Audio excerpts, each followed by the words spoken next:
Halo, selamat pagi, selamat siang, selamat sore, selamat malam buat Sobat Super Logika dimanapun Anda berada saat ini ya. Oke, kali ini suasananya sedikit mistis nih ya. Sedikit mistis ya. Ada sajen-sajen, ada macam-macam di sini ya. Mau ngapain kita sekarang? Hah? Ya, oke. Sekarang saya mau kasih bocoran nih dikit ya buat kalian yang mungkin kepo-kepoin nih beli singa ini ngapain aja sih ya. Nah, salah satu kegiatan saya adalah merangkai atau membuat seni jimat ya. Ada seni jimat ini, ada yang sederhana jimat yang saya buat itu seperti ini ya. Ini nantilah jimatnya ini untuk kewibawaan ya, untuk istilah gendam suara dan lain sebagainya ya. Ada juga tasbih seperti ini. Tasbih kita pakai untuk kalau musim zikir ya, kalau kita berjapa ya. Ada lagi nih, nah ini nih ya, ini jimat-jimat kalau yang sudah jadi itu kita taruh di satu kotak begini ya, kotak begini. Tujuannya supaya dia tetap bersih ya, tetap bersih. Oke, kita lanjut ya.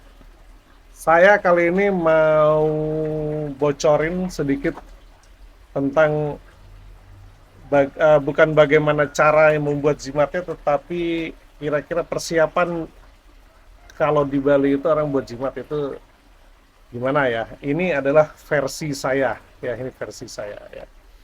Jadi yang pertama di Bali itu ketika kita mau membuat jimat, ini yang harus penting ini ya. Kita buat namanya segahan, ini sajen ya, sajen untuk nanti kita haturkan di bawah ya, di bawah ya. Karena ketika kita membuat jimat apalagi di Bali ya, itu godaan-godaan ya, itu dari buta kala ya, buta kala kalau di Bali ada banaspati dan lain sebagainya, atau wong samar dan sebagainya, itu yang kita anggap dia ada di alam bawah ya, di alam bawah tepatnya di alam gaib, tapi yang paling bawah itu kita kasih sajian seperti ini ya, gunanya supaya dia nanti terkonsentrasinya ke sini, nggak ganggu kita. Nah, gampangnya begitu ya, gampangnya begitu. Kemudian ada nih arak, dan brem. Ini hasil fermentasi dari tepung kok tepung dari ketan hitam ya, beras ketan hitam kalau ini arak ya. Oke, itu ritualnya. Ritual yang lainnya itu adalah kopi ya. Ini ada kopi di sini. Saya aturkan untuk leluhur saya ya. Karena nanti ketika saya akan merangkai, saya akan menyebut salah satu leluhur saya atau meminta bantuan dari leluhur saya yang dulu adalah ahli jimat ya. Siapapun mereka itu yang dulunya ahli jimat, supaya bisa membantu saya dalam mengerjakannya sehingga pengerjaannya menjadi lancar ya. Nah, itu. Jadi ini versi saya ya. Nanti kalau kalian punya versi sendiri silakan ya. Atau mau contoh cara ini juga boleh. Sebenarnya ini ada bukan satu hal yang keharusan, tapi paling tidak ini akan menginduksi kita ya. Ketika kita membuat jimat itu, kita menginduksi karena kita sudah memohon sama leluhur ya. Jadi energi yang kita tarik itu menjadi lebih kuat. Ya, kita merasa sudah ada bantuan dari leluhur kita ya, bahwa beliau memberikan anugerah kekuatan kepada kita untuk merangkai jimat ini. Jadi nanti walaupun belum dipasupati jimatnya, itu sudah memiliki energi yang cukup baik ya. Gitu. Dan gangguan-gangguan yang tidak kita inginkan itu biasanya tidak akan terjadi ya. Apalagi nih, oh ya, ini ada air ya. Ini bukan tirta tapi ini air biasa ya, yang kita isi bunga. Gunanya nanti adalah untuk mencuci bahan-bahannya ya. Nah di sini kebetulan saya bahannya saya pakai untuk saat ini adalah logam ya, uang kepeng ya. Sebentar saya ambilin. Ini nih, kalau di tangan seperti ini dia ya. Jadinya seperti tadi ya. Ini ada banyak di sini ya. Nah, ini logamnya pun bukan logam sembarangan, tapi ini logam pancadatu ya. Kita bisa pakai yang tridatu, bisa pancadatu ya. Karena ini adalah simbol-simbol, ada simbol-simbolnya ya, simbol-simbol tertentu ya, yang kalau dibaca itu ada tulisannya, artinya itu eh, energi yang tidak pernah terputus, apa dan lain sebagainya, macam-macam. Saya nggak bisa jelasin semuanya. Kemudian ada dupa, ya. Dupa ini sebenarnya bukan untuk serem-sereman ya. Dupa ini gunanya untuk membantu kita berfokus juga gitu, untuk berkonsentrasi karena baunya wangi ya. Jadi kita ngebuatnya fokus ya. Dengan harapan ketika kita fokus dengan bau wangi itu, energi yang kita tarik pun adalah energi-energi yang baik ya. Jadi ada orang yang tadinya mau, misalnya ini kan kegunaannya salah satunya untuk apa namanya, kewibawaan ya, dan penggunaannya itu seperti ini. Contohnya ya, ketika saya mempergunakan ini ya, kemudian saya mau menghadap sama seseorang yang mungkin pangkatnya lebih tinggi atau secara strata sosialnya lebih tinggi dari saya ya, kan biasanya kita tuh agak ngeper tuh ya, agak ngeper sedikit. Nah, ketika kita bertemu dengan orang itu ya, sebelum kita bicara itu biasanya saya lakukan ritual seperti itu. Nah, serius, baru saya bicara. Itu saya ada rahasianya itu kenapa saya berdeham seperti itu. Ya, jadi cara penggunaannya pun ada ya. Nah, dengan apa namanya, menggunakan ini otomatis dehaman kita itu biasanya eh, terbooster lah ya. Kemudian ada lagi benang ya, ini benang biasanya untuk mengikat dan lain sebagainya. Kebetulan saya pakai benang tridatu ya. Nah, salah satu gunanya dupa ini juga adalah untuk memotong memotong benang-benang ini. Jadi kita ketika memotong eh, apa namanya, bahan-bahan dari eh, jimat ini ya, yang gunanya adalah untuk mengikat, itu tidak boleh pakai gunting ya, tidak boleh pakai gunting begini ya. Gunting digunakan untuk yang lain nanti. Jadi prosesnya adalah dipanaskan seperti ini ya. Jadi sebenarnya kalau dicari logikanya ya, yang pertama ini kan benang dililit. Kalau kita pakai gunting hancur ya, hancur ya seperti itu. Jadi nggak boleh dipotongnya pakai gunting langsung begitu. Jadi itu logika saya ya, itu logika saya. Jadi tapi kalau dari zaman dulu itu nggak boleh, ketika kita pakai gunting motong langsung itu nggak boleh. Jadi pakai dupa begitu. Ya. Kemudian apa lagi ya? Ya ini dia minyak ya. Ini minyak. Ini minyak gaharu, ada minyak cendana, ada juga minyak melati, dan ada lagi minyak apa nih, kasturi ya. Banyak ini ada, jadi itu gunanya untuk macam-macam ya. Oke, apa lagi ya? Oke, ada lagi ini ya, ini yang saya katakan sebagai wadah ya. Jadi nanti wadah ini pun kita pasupati ya, dan nggak apa namanya, nggak langsung boleh dipakai ya, karena ini wadah ini nanti kita kasih minyak, diminyakin, kemudian diasapin, diminyakin, diasapin kurang lebih 3 kali dengan apa namanya, sugesti-sugesti tertentu. Nanti ini juga diminyakin dan diasapin. Setelah itu kita masukkan seperti ini. Nah, kita masukkan seperti ini, baru kita masukkan pengikatnya seperti ini ya. Oke. Jadilah jimatnya seperti ini ya. Jadi kenapa saya bilang ini seni, karena emang buat saya ini seni banget gitu ya, seni banget ya. Makanya saya bilang ini seni membuat jimat atau seni jijimatan ya. Nah, mungkin tadi ada yang nanya pakai logam, pakai air ya. Saya kasih bocorin deh sekalian dikit-dikit tuh cara-cara ritualnya ya.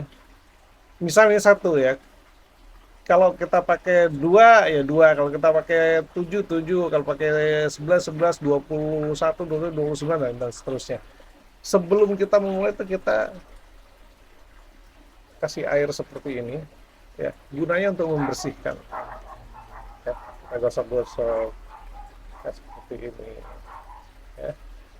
Nah, di logamnya nanti nggak karatan, nggak ini nggak karatan.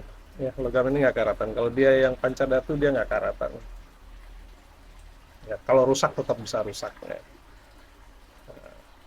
Setelah dia kita tetesi dengan air, biasanya ada juga pakai air kelapa ya, pakai air kelapa muda, itu air yang kelapa yang masih kecil ya, belum ada dagingnya, itu bisa jadi dipakai ya. Tapi biasanya itu nanti malah menimbulkan korosi di sini yang karena asamnya tinggi sekali.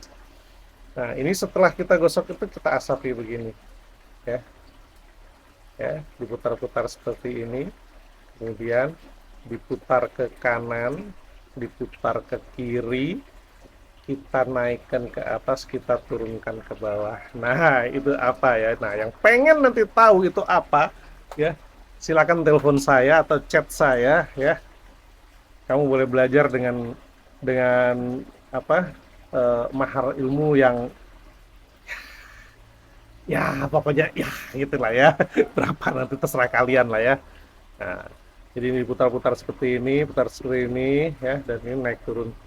Kemudian ini bukan untuk mengeringkan ini ya, itu bukan, enggak. Kalau kering sih kita gini-gini nih, tadi udah kering. Tapi ini adalah ada simbol-simbol tertentu tentang energi ya.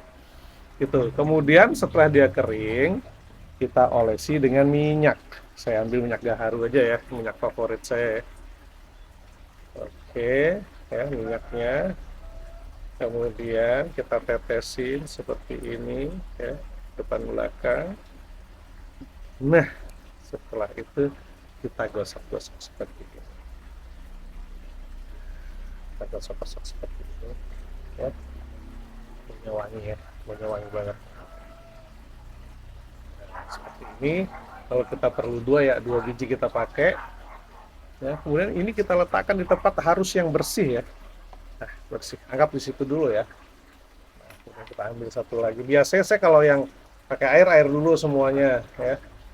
Air dulu semuanya seperti ini ya. Nah, gosok-gosok. Oke ya. Yang kedua kita ginikan sama, kita putar-putar, putar sebaliknya, naik ke atas ke bawah. Ya. Setelah itu kita gosok dengan minyak seperti ini, kita taruh di tempat yang lain. Ya. Untuk perlakuan apa namanya, benangnya pun sama ya. Jadi kita benang ini kita ambil dulu semuanya seperti ini ya. Nah,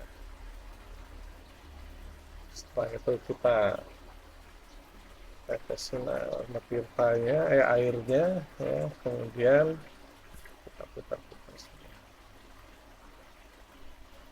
Jadi semua bahan itu kita bersihkan dulu secara fisik, kemudian kita asapin dan kita kasih minyak ya. Setelah itu kita pasang kita rangkai menjadi satu jimat. Nah, ada hal menarik di sini ya. Ketika saya membuat jimat ini, seberapa lama pun saya melakukannya, ada pantangan yang harus saya lakukan. Yang pertama, saya tidak boleh buang air kecil ya. Kedua, saya tidak boleh meninggalkan area tempat ini lebih dari 3 langkah sampai dengan 7 langkah. Ya, hanya sekitar sini saja. Ya. Terus yang kedua, saya tidak boleh minum selain kopi yang memang sudah disiapkan. Ya, jadi sebelum saya melakukan apa tadi, sembahyang dulu dan lain sebagainya, kopi ini harus sudah ada di sini. Ya. Harus sudah ada di sini. Jadi bersama dengan mengaturkan kopi saya itu sudah ada. Dan saya tidak boleh makan apapun. Tidak boleh makan apapun. Nah, karena ini adalah simulasi bagaimana cara saya membuat jimat ya, atau merangkai jimat ya, saya masih bisa bicara ya, tapi nanti ketika ini sudah saya aturkan, itu saya tidak boleh lagi ya. Apa lagi? Oh ya, saya juga tidak boleh ngomong ya. Nanti ketika saya merangkai jimat ini, ada orang yang manggil saya nggak boleh. Oh iya apa? Nah, nggak boleh. saya harus tetap ini. Nah, jadi sekarang kebayang kan ya, gimana susahnya dan capeknya orang buat jimat. Ya, Jadi kalau ada, saya pinjam istilah dimaharkan, karena di Bali tidak ada istilah dimaharkan. Kalau di Bali itu ditebus dengan sesari, ya. Tebus sesari itu mereka bawa sajen atau canang begitu, ditebus dengan sesari. Hanya itu aja sih ya. Jadi itu pun kalau di Bali konteksnya seikhlasnya, kita nggak boleh menjual ya. Ya. Itu pun juga ada apa namanya, ada filosofinya ya. Ketika Anda memaharkan itu sebenarnya ada filosofinya ya. Jadi semua yang saya lakukan di sini adalah proses mengumpulkan energi yang nanti akan terkumpul pada jimat ini, yang saya yakini ya, saya yakinnya dia terkumpul dalam jimat ini ya. Artinya saya mengumpulkan dengan cara saya, teknik saya ya. Berarti energi ini secara duniawi itu adalah milik saya ya. Nah, kenapa dimaharkan ya? Uang kalian itu adalah milik kalian ya, sehingga terjadi pertukaran energi di sini ya, karena uang itu juga kalian dapatkan dengan cara mengeluarkan energi kalian ya, bukan sesuatu yang gampang juga gitu. Jadi ada pertukaran energi. Oke. Lalu apa yang terjadi ketika jimat ini saya berikan cuma-cuma pada kalian ya?